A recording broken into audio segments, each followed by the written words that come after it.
السلام عليكم ورحمة الله وبركاته. أعوذ بالله من الشيطان الرجيم. بسم الله الرحمن الرحيم.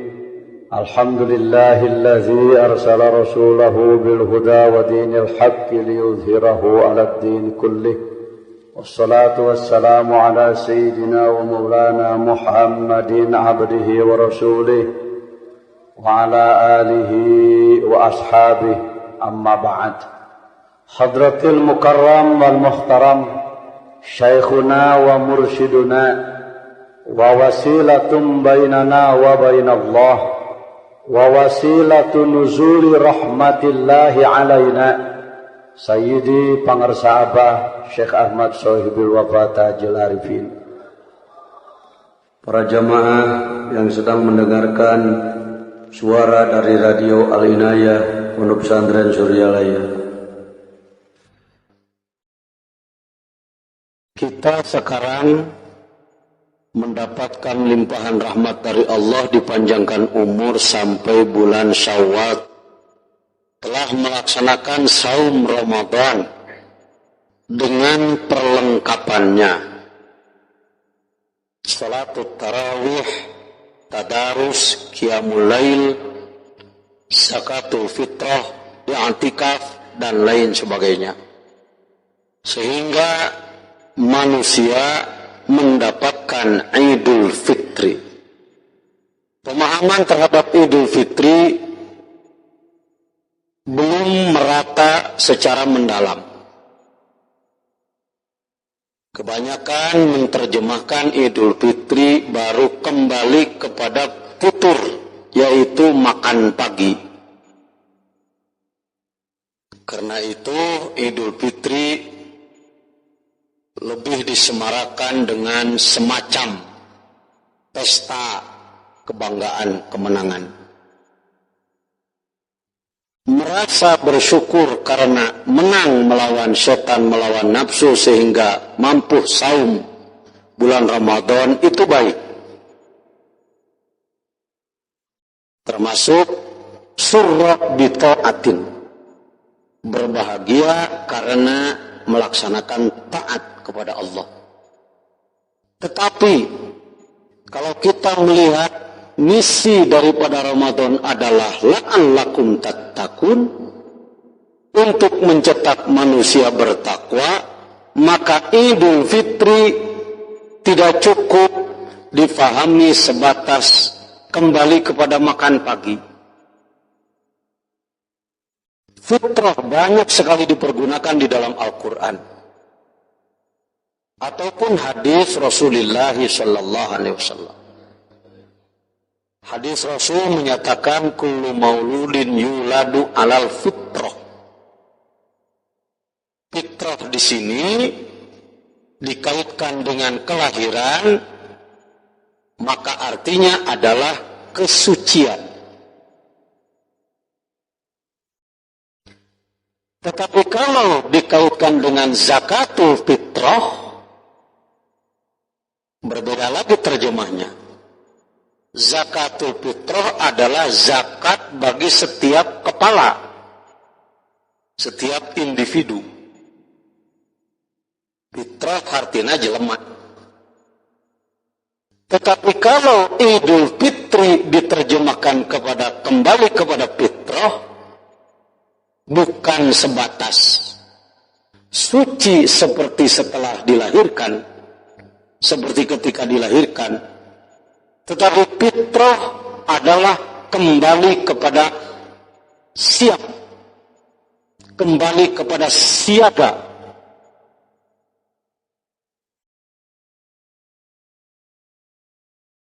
Mari kita melihat bagaimana latihan di dalam bulan Ramadan. Umat Islam dididik oleh Allah untuk mengasah 3 potensi diri manusia, intelektual quotientnya, kemampuan kecerdasannya, dididik dengan tadarus, membaca, memahami Al-Quran, 30 juz. Kalau dia tidak mampu memahaminya sendiri, maka ia mendengarkan orang lain. Didakwahkan, dikuliahkan. Sehingga wawasan pengetahuannya menjadi luas. Itu satu di antara kesiapan hamba Allah untuk menjadi orang takwa, berilmu. Sebodoh apapun seorang manusia, dia punya ilmu. Kalau saudara-saudara di depan Allah mengaku, ya Allah, saya adalah orang yang paling bodoh, itu pengakuan tawadu di hadapan Allah, karena kita membandingkan diri kita dengan ilmu Allah. Seluas apapun ilmu kita, kalau dibandingkan dengan ilmu Allah, pasti terlalu kecil. Ibaratnya kalau ilmu kita seperti setetes air di dalam piring, maka ilmu Allah adalah lautan luas. Maka di hadapan Allah kita berzikir, la ilaha illallah, la ilaha illallah. Antara lain, la alima illallah. Karena ucapan la ilaha illallah mencakup semua sifat ilahiyah.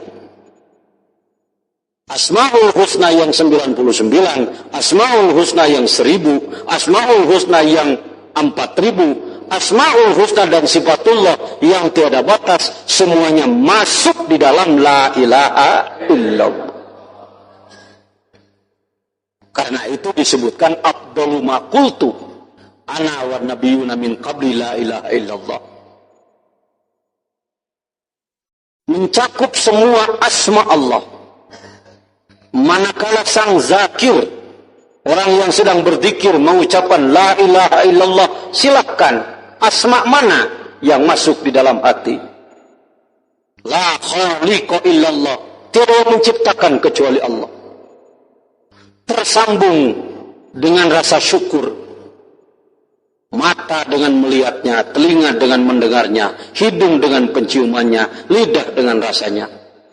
Seluruh organ tubuh dengan kemampuannya, seluruh tulang belulang yang ada pada diri dengan kemampuannya, seluruh otot-otot pada diri dengan kemampuannya, seluruh tumbuh-tumbuhan dengan segala zat-zatnya, dengan segala gizinya, seluruh binatang dengan segala daya dan kemampuannya. La khaliqa illallah. Kita hidup diberi rizki. La ilaha illallah, la razaqa illallah. Jangan ada di antara kita yang merasa bahwa rizki yang kita makan adalah dianggap bahwa itu adalah hasil diri kita sendiri. Kalau di mulut Anda mengatakan, yang cari beras ini saya, silakan. Yang mencari lauk pauk ini saya, silakan. Tetapi kalau Anda mengatakan bahwa yang menciptakan ikan ini adalah saya, murtadlah kita. Tidak begitu. 2.000 rupiah 1 liter beras, maaf, itu bukan harga beras. Harga jasa manusia yang mengurusi proses padi menjadi beras. Kalau penciptaan beras, berapa miliar 1 butir beras harganya? Ini yang sering hilang dari hati manusia. Itu salah satu penyebab zikir menggugah tatmainnul qulub, menggugah rasa syukur, membangkitkan kekuatan iman, membangkitkan semangat ibadah. Karena ketika berzikir dalam artinya muncul rasa syukur. Karena itu banyak yang zikir menjerit histeris, la ilaha illallah. Karena itu yang berzikir air matanya bercucuran. Karena itu yang berzikir hatinya jadab, majzub, majzub, jazbah, jangan diartikan hanya kepada orang yang kelihatan ada kelainan. Siapa tahu dia bukan majlub tapi stres. Bisa saja. Harus dikontrol dengan ilmu. Ya. Pondok Pesantren Suryalaya tidak lepas dari segala referensi, dari segala kitab dan buku untuk mengontrol agar kebenaran tidak hanya ditentukan oleh kemampuan emosi, tetapi betul-betul ditimbang oleh ilmu. Ramadan diberi wawasan yang seluas-luasnya, 30 juz Al-Quran dengan segala penjabarannya. Di dalam Ramadan juga orang dididik emosinya, rasanya, bagaimana memiliki semangat yang tinggi, bagaimana merasakan kepekaan terhadap sesama, bagaimana dia sambung rasa pada orang lain, semangatnya, kasih sayangnya, kepekaannya diasah pada bulan Ramadan. Apakah cukup hanya dengan 2 tadi? Belum. Satu lagi, potensi diri manusia yang di dunia termasuk di Indonesia banyak terlupakan, kurang diperhatikan, tidak diketahui tetapi tidak mau bertanya. Spiritual quiz, kemampuan rohaniah, kemampuan qalb, kemampuan ruh, kemampuan nafs, kemampuan akal. Mungkin orang berkata, kalau orang melaksanakan sholat, maka dia dianggap sudah melaksanakan spiritual. Kalau dia melaksanakan kewajiban, maka dia disebut sudah melaksanakan spiritual. Laisa kullu musallin muqimun. Dalam Al-Hikam disebutkan, tidak setiap orang yang melaksanakan sholat, maka berarti dia mendirikan sholat. Tidak setiap orang yang menghadap kepada kita berarti dia berbicara dengan zahir dan batinnya. Tidak setiap orang yang melaksanakan sholat hatinya khusyuk. Tidak setiap orang yang melaksanakan haji hatinya berhaji. Untuk mengolah yang paling dalam ini tidak bisa sembarangan. Kalau untuk memberi pengetahuan, siapapun yang punya pengetahuan dan mau memberi kepada orang lain, maka dia mampu mendidik orang lain. Karena itu, alhamdulillah, banyak sekali di Indonesia khususnya maupun di dunia, lembaga-lembaga untuk memintarkan orang. Bagus.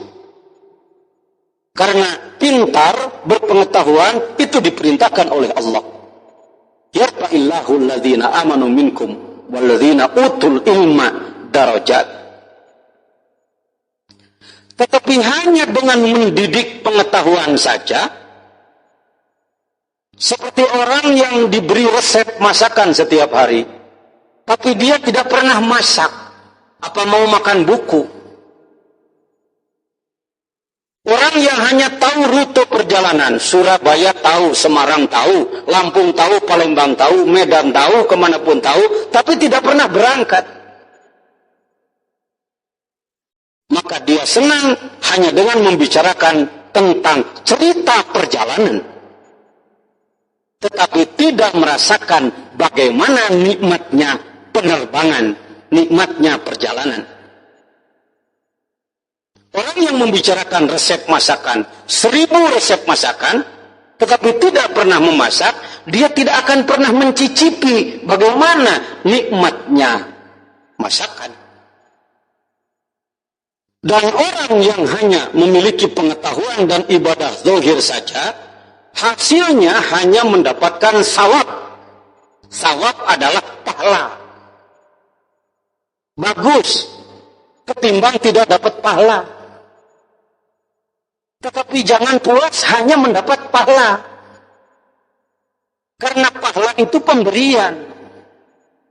Sering-sering ibadah kita itu bukan ingin dekat kepada Allah, tapi ingin diberi oleh Allah.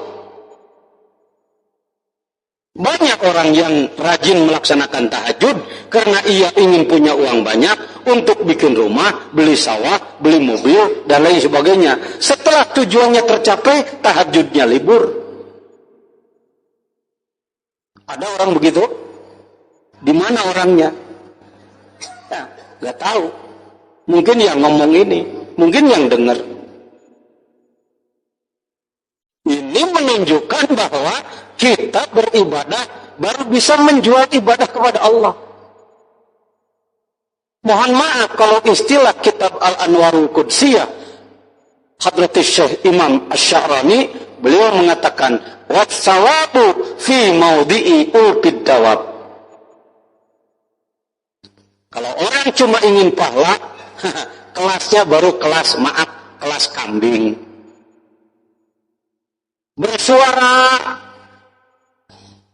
Bersuara pagi dan sore, tapi kalau diberi rumput, diam dia. Cuma karena ingin pahala. Lain halnya dengan as-salik. Orang yang belajar tarekat. Ibadahnya ingin wusul, bukan ingin sawab. Jangan melecehkan sawab. Kalau ada orang mau beribadah ingin sawab, sebut dia baik ketimbang yang tidak beribadah. Tetapi kalau ada orang yang mengatakan ia merasa cukup ibadahnya untuk mencari pahala, maka dia belum sampai. Ini menunjukkan intimas, menunjukkan bahwa hatinya tertutup. Bagi orang yang hatinya terbuka, ingin makrifat kepada Allah, ibadah apapun yang ia lakukan, apakah ibadah badan, ibadah hati, ibadah lisan, baca-bacaan, sedekah, haji, dan lain sebagainya, yang diinginkan adalah wusul. Apa katanya? Wusul. Di luar majelis tarekat, kalimat ini belum pernah kita dengar. Yang sering kita dengar adalah saudara-saudara sekalian, tingkatkan ibadah kepada Allah agar kita masuk surga. Supaya kita selamat dari neraka. Bagus. Itu sudah bagus.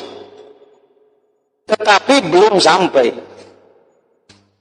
Di majelis tarekat yang dibahas adalah al-wusul. Kita ingin sampai kepada Allah. Semakin meningkat ibadahnya, semakin merasa kotor dirinya. Semakin dekat kepada Allah, semakin merasa jauh dengan Allah.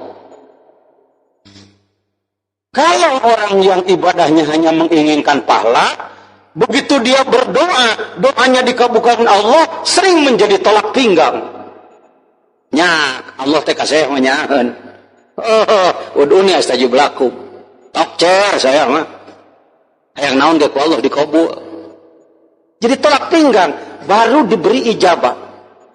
Mohon maaf, di majelis tarekat, ijabah itu sama dengan kita, seorang pengemis, datang kepada seorang yang kaya, dia meminta dan dia diberi. Puas diberi uang 10.000. Puas diberi uang 20.000. Diberi 1 lembar kain. Diberi sebuah baju. Diberi 3 liter beras. Lalu kita pulang, tapi tidak masuk ke rumahnya. Tidak diterima. Hadirin rahimakumullah, ini peringatan bagi kita. Idul Fitri bagi orang-orang yang salikun. Bapak-bapak, ibu-ibu ini adalah salikun. Mungkin di antara hadirin ada yang wasilun, orang yang sudah sampai kepada Allah. Karena di Pondok Pesantren Suryalaya harus hati-hati. Betul, kami yang duduk di depan barangkali terlihat sebagai orang-orang yang punya kelebihan. Sehingga kami berdiri, orang lain yang datang untuk bersalaman. Itu seremoninya saja itu. Hakikat sebenarnya, siapa di antara kita yang ajsaduhum fil ard wa arwahuhum tahtal arsy, badannya di bumi tapi ruhnya di arah sana di dekat Allah, kita tidak tahu. Hati-hati di lingkungan Suryalaya. Banyak orang-orang wasilun yang tidak kentara. Banyak orang-orang arif billah yang tidak ketahui derajatnya. Hanya guru yang tahu tentang itu.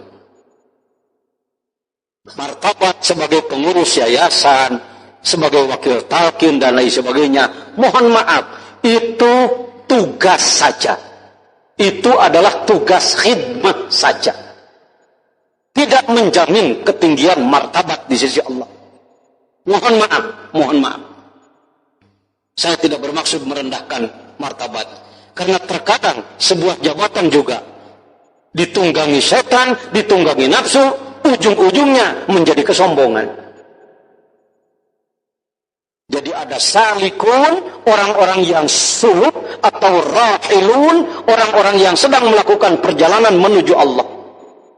Badannya sedang jadi tukang becak, tapi ruhnya di dekat Allah bersama para nabi, para wali. Badannya cuma jadi tukang sapu. Badannya cuma jadi petugas kamtib. Badannya cuma jadi petugas parkir.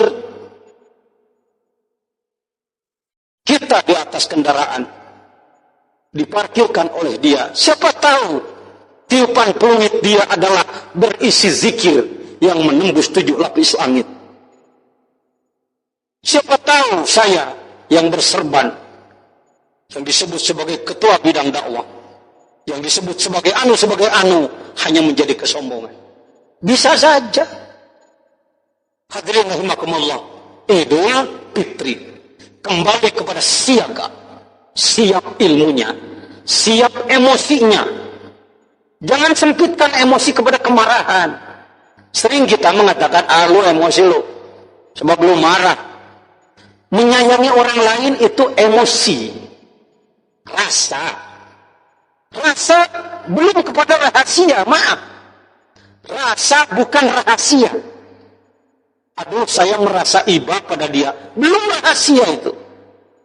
Saya merasa sayang kepada dia. Saya marah kepada dia. Saya tidak senang kepada dia. Itu baru rasa. Yang sering disebut perasaan. Tetapi kalau rahasia, bahasa Arabnya sirri. Rohnya Al-Qudsi.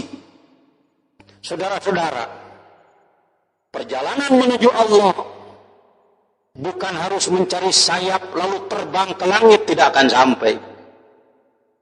Bukan dengan pesawat olang-alik karena cuma sampai pada planet. Tetapi dengan roh kita, dengan kendaraan zikir yang ditalkinkan oleh Syekh Al-Mursyid. Saya tidak merendahkan zikir-zikir orang lain yang zikirnya tidak melalui talqin. Sebab zikir ibadah apapun tetap mendapat pahala. Tetap mendapat pahala. Kita jangan mengatakan, zikir maneh mah, manfaatnya. Sebab itu melalui talqin. Bukan begitu. Bahasa tidak ilmiah. Ada. Mendapat pahala. Faman ya'mal mithqala dzarratin khairan yarah. Tetapi tidak akan bisa dijadikan kendaraan untuk melakukan perjalanan menuju Allah. Menembus dari bumi sampai langit 1. Dari langit 1 sampai langit 7. Dari langit 7 sampai Hajiz Bainal Haramain, memasuki Sidrah Muntaha. Dan dari langit 7 masuk kepada Hadratil Qudsiyah yang disebutkan Alamul Lahud. Hadirin rahimakumullah, apa yang disampaikan oleh pengersa Ajengan Gaus tadi singkat kalimahnya, tapi sangat dalam maknanya. Secara lahiriah tidak salah kalau orang mengatakan pengersa Abah sedang uzur, pengersa Abah sedang sakit. Tetapi bagi seorang murid yang shadiq, murid yang baik, murid yang fahim, dia akan punya takwil dalam hatinya. Hadratis Syekh sedang berkhalwat.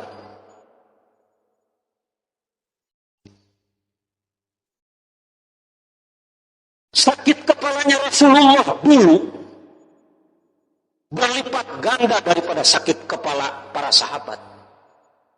Karena selalu mengandung unsur penebusan. Selalu jadi fida. Bahasa Arabnya fida. Penebusan. Berita apapun yang diberikan oleh Allah kepada seorang mursyid adalah untuk muridnya. Untuk kita semua. Mudah-mudahan kita semua menjadi murid yang baik. Kita semua menjadi, kalau seperti air, ember yang siap. Jangan jadi ember yang nakal. Untuk diisi air harus dipegang, harus di itu, harus di ini. Selalu loncat-loncat. Jadilah ember yang siap. Begitu datang limpahan rahmat dari Allah melalui Syekh Mursyid, kitanya sudah siap, tinggal nerima. Sekuat apapun, sehebat apapun zikir kita, ibadah kita, mohon maaf kalau dibandingkan dengan orang yang sedang belajar berenang, sama dengan orang yang berenang gaya batu, keceplak kecimplung tenggelam. Kapan kita tidak tenggelam? Silakan. Kapan kita tidak tenggelam? Kapan kita tidak kena ranjau? Ketika kita sholat, di saat sholat sendiri hati sudah kemana-mana. Di saat sholat sendiri zikir sudah hilang. Yang datang utang, yang datang kemauan, yang datang kursi, yang datang sawah, yang datang pintu, itu tenggelam namanya. Ketika kita berzikir, sering-sering rabitoh kita terputus. Sering kita merasakan seperti itu. Nah, dengan keagungan dan limpahan kasih sayang Allah melalui Syekh Al-Mursyid, maka setiap muridnya dipegang ubun-ubunnya. Setiap muridnya dituntun oleh beliau. Karena itu, rabitah di dalam zikir, di dalam tariqat adalah wahya akadul adab. Sesuatu yang paling mendasar adalah rabitoh, menyambungkan roh kita kepada roh dia. InsyaAllah, mudah-mudahan ya Allah ya Karim, di dalam Syawal yang agung, sudah termasuk Asyurul Hajj, setelah kita melaksanakan Ramadan yang mulia, kita dijadikan manusia yang mendapatkan Idul Fitri. Baru harapan yang sudah selesai itu baru Idul Fitri kembali kepada makan pagi. Kalau Idul Fitri kembali kepada siaga menjadi hamba Allah yang baik, kita baru dalam upaya. Ini sudah dibimbing Syekh Al-Mursyid. Apalagi kalau tidak dibimbing Syekh Al-Mursyid, mohon maaf. Kalau tidak dibimbing seorang yang wasil, yang sudah sampai kepada Allah, mau kemana ibadah kita? Setiap selesai sholat kita selalu mengamalkan zikrullah, la ilaha illallah, kalimat yang agung yang mulia. Jangan bosan. Jangan bosan. Tidak enak rasanya. Masuk ke telinga kita informasi ada mantan ahli zikir. Ada pensiun dikit. Waduh Pak Kiai, dulu saya rajin sekali. Cuma sekarang ya malum sibuk lah. Gak bisa mengamalkan. Pengamalan itu bukan untuk guru, tapi untuk diri kita. Mohon maaf, orang yang badannya berpenyakit, maka dia baru bisa hidup syariatnya kalau dia makan apa? Makan obat. Waduh Pak, obatnya banyak sekali Pak. Ya, saya punya asma, ini obatnya. Saya punya mah, ini obatnya. Saya punya hipertensi darah tinggi, ini obatnya. Saya punya liver, ini obatnya. Oh, Bapak gudang penyakit ya? Iya, makanya obatnya banyak. Pantas setiap habis makan 10 pel, 12 pel selalu dimakan. Karena gudang penyakit. Walaupun tidak sembuh, minimal umur terulur. Walaupun hakikatnya ajal di tangan Allah. Nah kalau kita ditanya kenapa Pak enggak bosan-bosan, udah puluhan tahun habis sholat selalu la ilaha illallah. Karena diri saya gudang penyakit. Ada penyakit sombong, Dendam? Coba aja Idul Fitri kemarin. Apakah kepada semua orang kita tersenyum? Minal aidin wal faizin. Minal aidin wal faizin. Enggak. Kadang ada juga minal aidin wal faizin. Mari ngagerem. Ada apa Pak? Sakit hati saya oleh dia. Ada dendam dalam hati, ada dengki dalam hati. Penyakit. Hilang satu, datang 10. Dicabut yang ini, muncul yang ini. Terus karena itu mengobatinya juga non-stop. Sampai kapan sih kita akan berzikir? Nggak usah lama-lama. Sampai mati aja. Sampai, kenapa Pak Jajan mengatakan nggak usah lama-lama? Tidak mestinya saya turun dari sini jadi jenazah. Bisa? Banyak orang yang mati mendadak. Semua yang mati tentu mendadak ya. Sebenarnya tidak ada yang mati tidak mendadak. Mati itu mendadak, yang lama sakitnya. Wah si anu mati mendadak. Siapa yang mati tidak mendadak? Setiap yang mati mendadak. Yang lama itu ada yang melalui sakit dulu atau tidak. Jangan heran, banyak orang yang ahli zikir wafatnya tidak sulit-sulit. Ada yang membaca ikut manakiban, membaca mankobah, turun langsung kembali kepada Allah. Alhamdulillah. Jangan malah itu surah itu urusan sudah lupa. Cengengesan. Jangan begitu. Alhamdulillah. Ta'aruf nikmat ayah saya tidak sulit-sulit wafat. Ngobrol dengan wali santri, masuk ke kamar, terasa sesak nafas, langsung bapak balik wafat. Banyak bukan satu. Apalagi ahli tarikat. Pulang dari Jakarta, datang ke rumah, bicara kepada istrinya, "Mi, nanti bapak mau pulang jam 4. Pulang kemana? Ini kan di rumah kita." "Ya, pulang aja." Selesai sholat asar, lalu dia terlentang, lalu dia berzikir, wafat. Mari kita berzikir sampai mati. Bahkan bagi ahli zikir setelah mati pun tidak berhenti berzikir. Wa hum yusalluna fi kuburihim kama yusalluna fi hayatihim. Amin ya rabbal alamin. Itu saja yang dapat saya sampaikan. Mudah-mudahan ini adalah saluran dari Hadratus Syekh Pengersabah. Kalau ada yang tidak baik dari kebutuhan saya, kalau ada yang baik adalah dari beliau. Akhirul kalam, wassalamualaikum warahmatullahi wabarakatuh.